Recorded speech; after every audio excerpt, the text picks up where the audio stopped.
All right. I wanted to show solving one of those limit at infinity problems with a double fraction because sometimes they're a little confusing. Um, I'll also introduce you to a different way to think about them if you like plain polynomials better. Uh, and I'll also teach you how to interchange the two kinds of problems. But let's analyze this as they gave it to us. For now, I'll uh, I'll unscribble this eventually, but for now, as x approaches negative infinity is what we'll do second. We're going to focus on x approaches infinity, right? And then the logic might work or not because sometimes things change when you've got a negative sign. Sometimes they don't. So the first thing to realize about the cool thing that's going on here, even with an ugly double fraction, and I'll use green.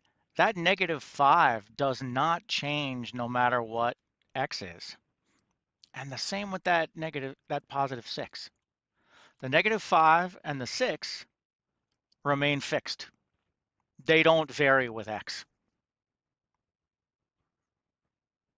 I'll just pause for a second. They don't change. So the question becomes, as x approaches infinity, do the other terms kind of disappear into minor error and we're left with -5/6? Or do the other terms get really big in a way that's unpredictable enough that we can't get an answer? Or do they get really big in a way that is predictable so we can find an answer? We have to figure it out. So let's do it numerically, right? One of the best ways to deal with these problems to sort of get a computational feel for them is to use tables of values and, pull out your calculator to do it, or, do the arithmetic by hand with some approximation going on. Um, the goal there is by doing some computations with these kinds of limits at infinity problems, you'll get familiar with what the algebra always does, no matter the exact values you use. So you'll be able to sort of dynamically think about, oh, okay, I know as x gets bigger and bigger, this happens to that part and that happens to the other part. And you can kind of think in dynamic algebra as opposed to using a fixed set of numbers that get bigger and bigger. But we start with that. Nothing wrong with starting with straight computation. So if we want to approach infinity, then probably it's a good idea to, start with some big values. I don't really know what big means, but let's try 10, right? Um, and then let's do 100, and then 1,000, right? And so on. The numbers I can see, -5, 7, 6, 4, they seem, I don't know, small enough that 10 and 100 and 1,000 shouldn't bump into them badly. What I mean by bump into them badly is, getting something undefined. And if I really want to worry about that, all I have here is like, if x is 0, I know I have undefined stuff. And I know that if the whole bottom was 0, I'd get undefined also. But I don't really have to worry about exact spots the function goes bad, because my job is to figure out what is the trend as x gets bigger and bigger and bigger. So I'm just going to do this. Probably I'll skip all the way to 1,000,000 as soon as I figure out those three, because I can probably see the pattern. And then I put infinity here, but it's really approaching infinity. You can't plug in infinity as a number.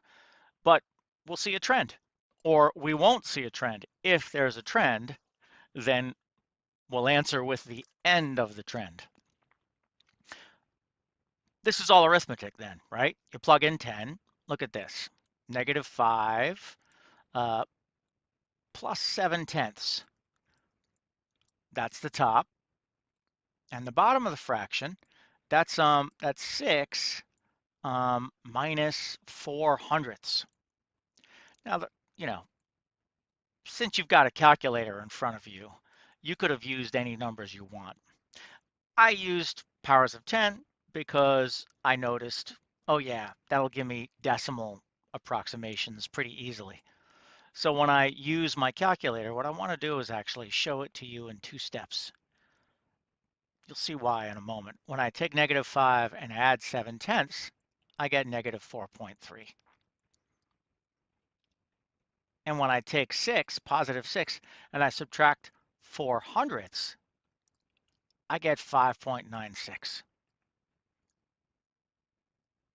Okay?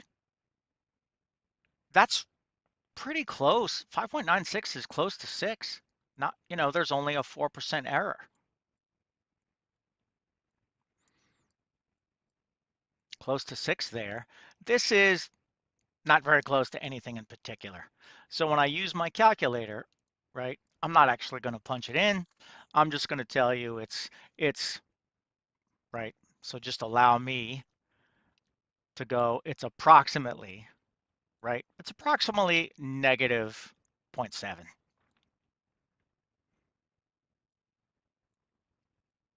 Right? I'll put a little scribble afterwards to sort of, maybe it's lower than -0.7, maybe it's -6.9, and that would have rounded to 0.7.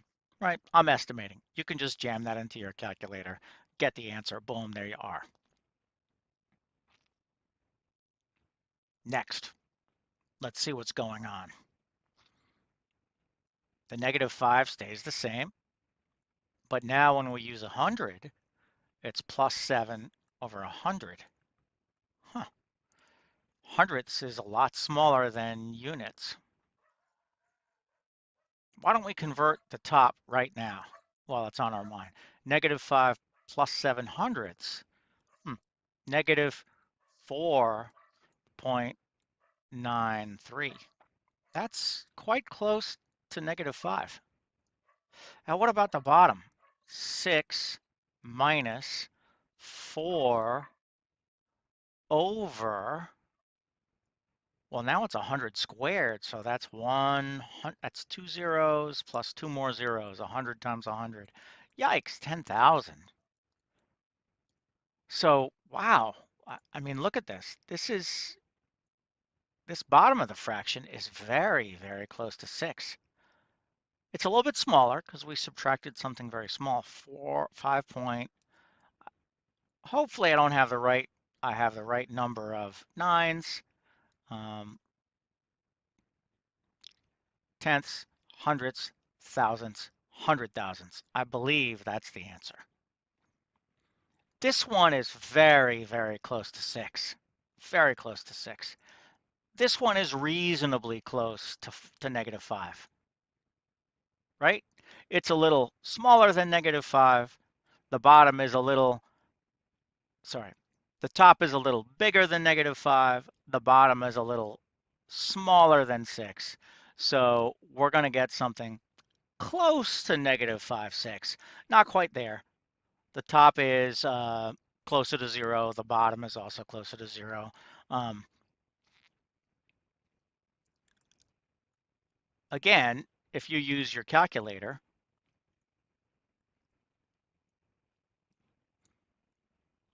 I'd make a bet it's -0.8 something. Let's skip 1,000. Let's go right to 1,000,000. And let's just kind of skip right to over here, right? That's 7 millionths above -5.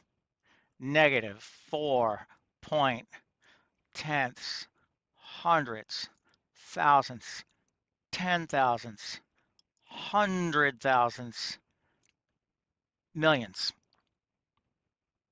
Look how tiny, look how very, very close to -5 we are. And this one, it's 1,000,000 squared. That's one with 12 zeros after it. That's billionths. I'm going to use a ...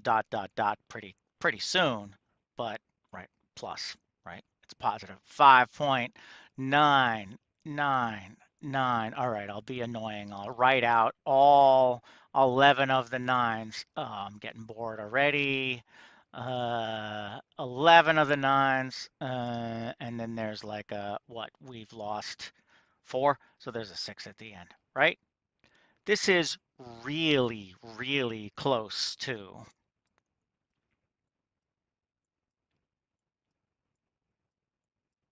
-5 over 6. That's the actual algebra with a little bit of faked up arithmetic. Please do it on your calculator if you need to see the actual numbers at the end.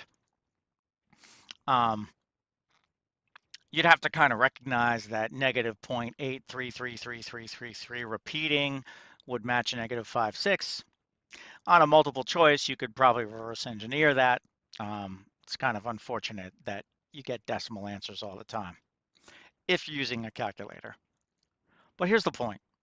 You really don't need to use your calculator if you realize, hey, they set it up so I could think about it conceptually. I'm going to circle this in red, right?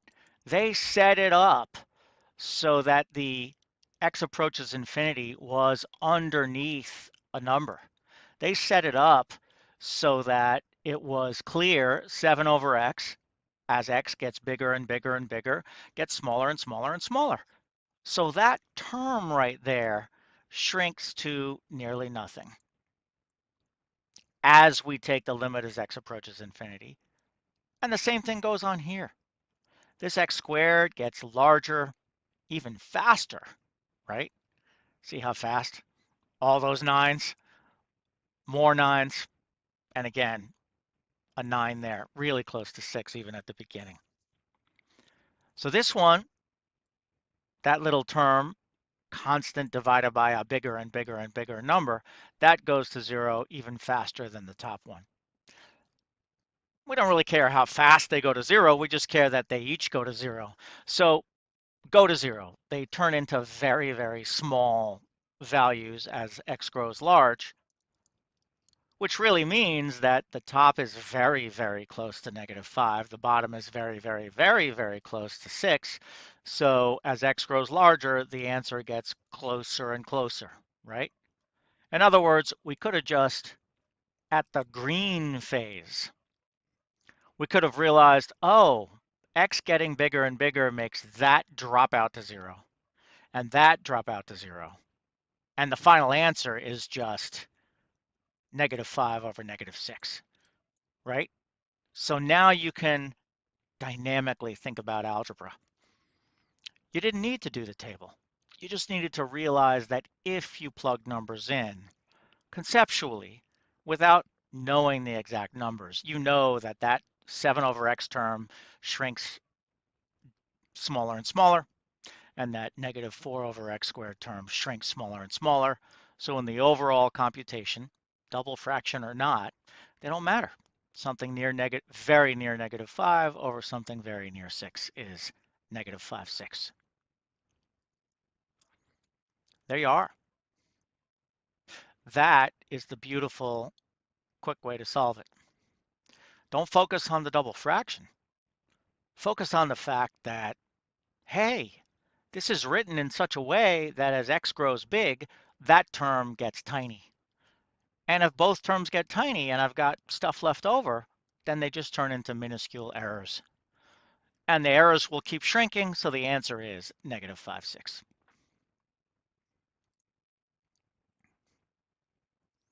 Now, I do want to show you a variation on this one item.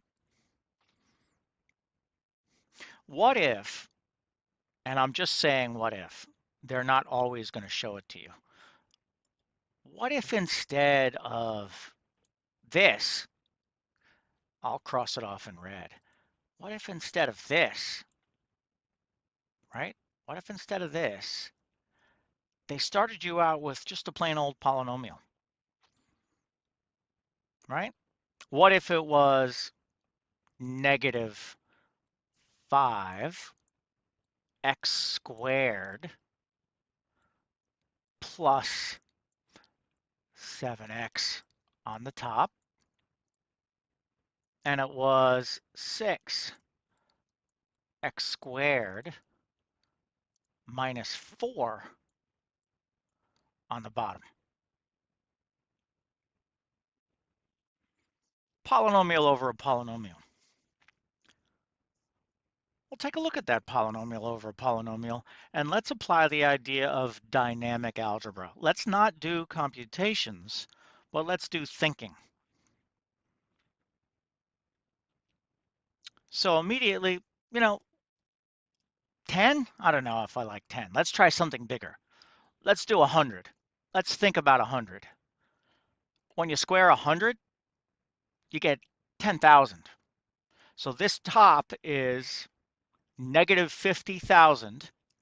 Oh, but then we have 7x. Remember, 7x is 700. Negative 50,000, but we're adding 700. 700 is not very big compared to 50,000, right? 50,000, 700 isn't even 1,000. So you're only off of negative 50,000 by, less than 1/50th. 50,000, you're off by 700, less than 1 out of 50 error. Let's look at the bottom when we use 100.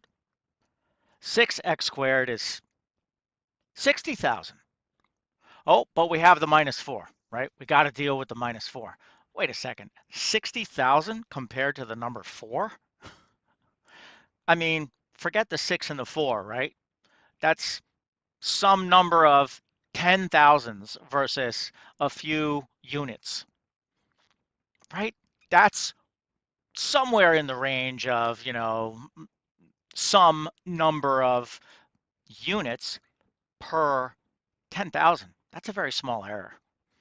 Even if it was like kind of big, maybe it would be maybe round up to one error in 6,000, right? And we could say the same thing for the one on the top.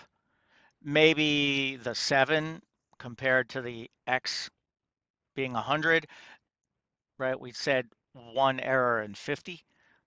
Maybe it's a little bit higher. 500. Maybe it's not, right? They're sort of negative 50,000 on the top, sort of 60,000 on the bottom. So the answer is sort of negative 5 over 6 with some errors. But now I'd like you to think about x being 1,000. Remember, 1,000 squared is a million. So the top is negative 5 million. Let me do this for emphasis. Negative 5 million,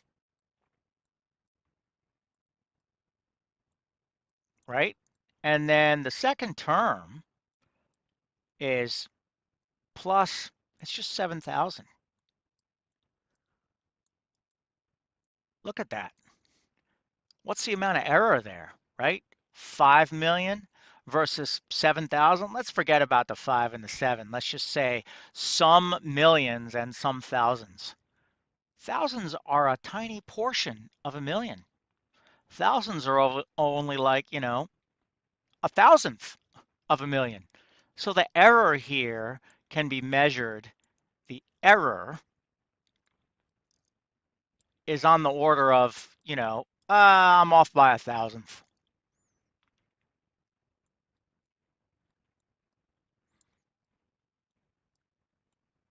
And when we look at the bottom of the fraction, oh goodness, that's negative 6 million. Again, we're using x as 1,000. And then minus 4. Oh my goodness.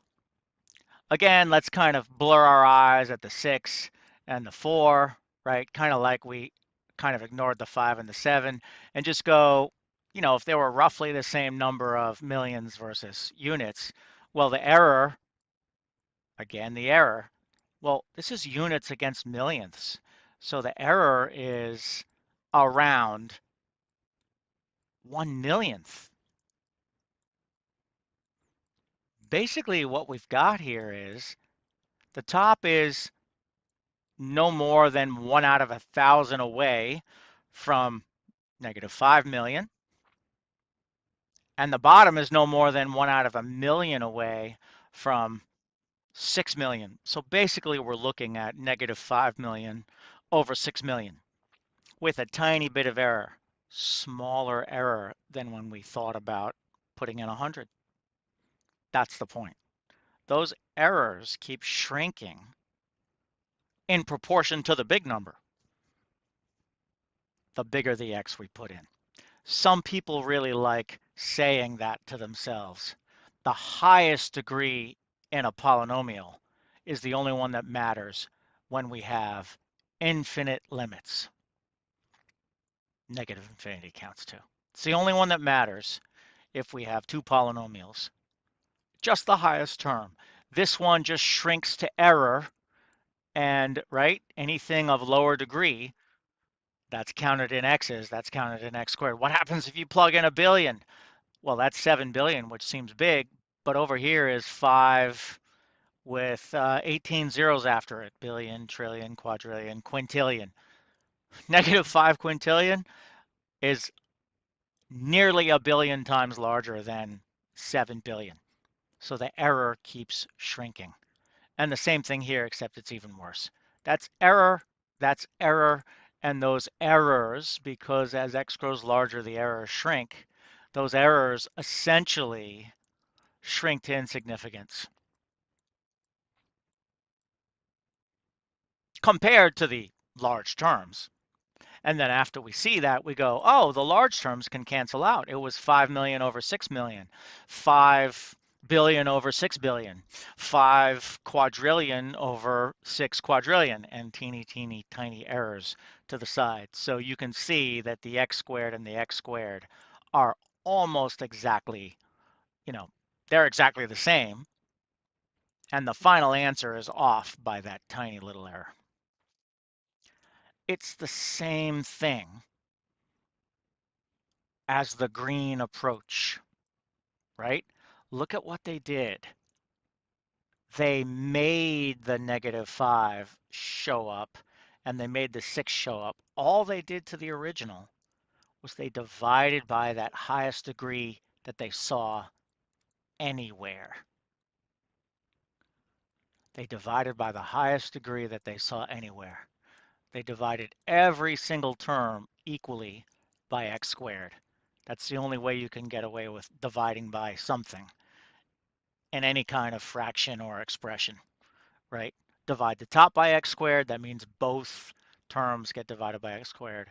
Divide the bottom by x squared, that means both terms get divided by x squared. And look what happens when we simplify. X squared over x squared cancels, and we get negative 5. X over x squared, well, the x cancels out the power 2, leaving us with x to the first. That's right, that's plus 7 over x. And the 6x squared over x squared, oh, that cancels out to 1, right? That goes to 1. That goes to 1. 6 times 1 is 6. So we write it down. And what's 4 over x squared? Well, that's just negative 4 over x squared. Right? Algebraically, this and that are identical. Just division by x squared of every term.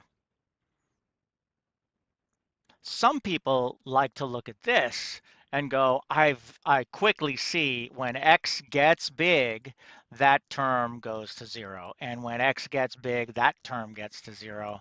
So only the negative 5 and the 6 are left over. You can do the same thing, whether it's polynomial over polynomial or this kind of constant with fractions shrinking to 0 and constant with fractions sinking to 0. Only the constants matter here, because these matching degree terms were equal. One more thing to add to the lesson. What if we have a big polynomial, right? And then I'm just going to scribble x squared and lower stuff, right? What if we have a big polynomial and over here we have a small one? I'll put x squared plus stuff, right? Remember, the straight polynomial way, you just look at the highest degree term. Oh, let's use 5 and 7 again. Throw the 5 there, throw the 7 there. That's what we're allowed to do. We can just toss out everything, right? When we have limit as x goes to infinity. Sorry. Let's always comment on that.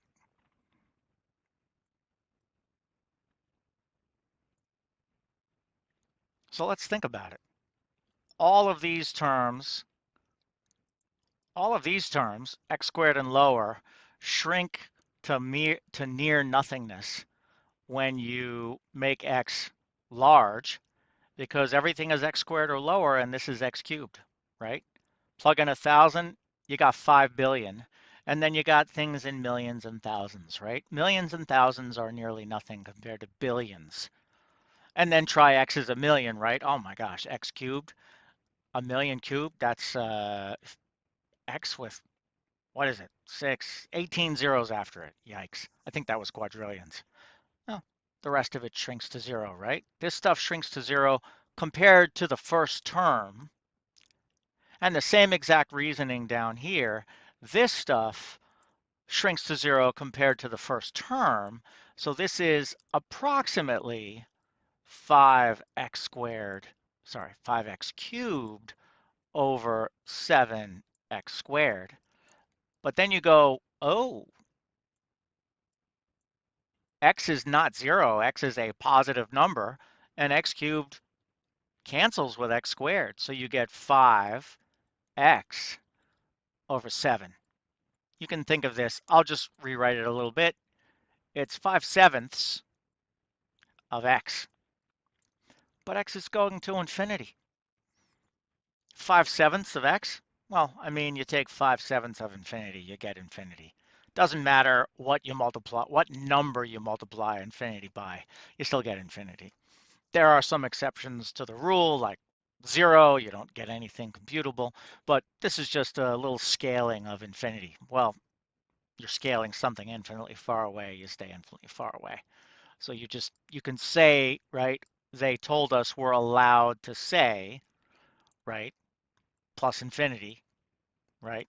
If we had the plus infinity coming in, we're allowed to say plus infinity to indicate this is growing without bound. That's what it does. As x grows, grows without bound. Okay, one more. Still a limit as x goes to infinity. Pick your favorite number. I'll make it 21. This is going to be your x squared, and there's going to be leftover stuff, right? And 3x cubed. 3 is another favorite number of mine. My birthday is March 21st, 321, so I usually pick them if I can because they're my favorite numbers, right? You happen to have, oh, let's make it more complicated. Not really, right? This one's x to the fourth, right? Doesn't matter. That just means everything else. It's the same deal, right? As we take the limit as x goes to infinity, everything that's x and lower shrinks to zero, shrinks to minor error in comparison to x cubed. And everything here, third degree and lower, shrinks to zero in comparison to the x to the fourth. We've talked about that a lot, right? So we have minor errors differing from the answer of 21x squared over 3x to the fourth. All right, but that equals, right? That equals 21 over 3 is 7, right? That equals 7. Wait, 7 over x squared, right? We could cancel x squared with x to the fourth and get x squared left over. Just for a little clarity, let me just write that as 7 times 1 over x squared, just to really emphasize what's going on. Well, remember, we know that 1 over x squared goes to 0 as x goes to infinity, right? The larger and larger x becomes, the smaller and smaller the fraction 1 over that bigger and bigger number becomes. So you get 7 times 0, right? Or at least something approximating 0, right? And then when you take the actual limit, you go, oh yeah, that shrinks down to 0. And, the limit is 0. So 7 times 0 is 0. I said the right thing. I wrote the wrong one. 0. Why 0? Because look at the original problem. The bottom polynomial is so much bigger that it dominates the top one. It gets huge compared to the top one. So you get a number divided by a number that is increasingly huger and huger. 1 divided by bigger and bigger, that goes to 0. And the top one, opposite. The top grows faster than the bottom does. So when you cancel, right, the top goes faster than the bottom does. So the ratio gets larger and larger and larger. That's like saying the limit is plus infinity. This is how we think about x goes to infinity. I didn't mention negative infinity, but all you'll find is sometimes you're off by a negative sign. Like on this page over here, x cubed. If you had a negative sign, that would go to negative infinity. The bottom would still go to positive infinity. So when you cancel out, you'd have a negative and a positive. So you'd go to negative infinity. Um, the bottom example, they're both even powers, so the negative infinity squared, or to the 4th power, the negative cancels. So there's just a little bit of carrying negatives into exponents to worry about. Not a whole lot to worry about in terms of plus versus minus. So don't be too concerned um, about what's going on with the x values. It'll all work out in the end.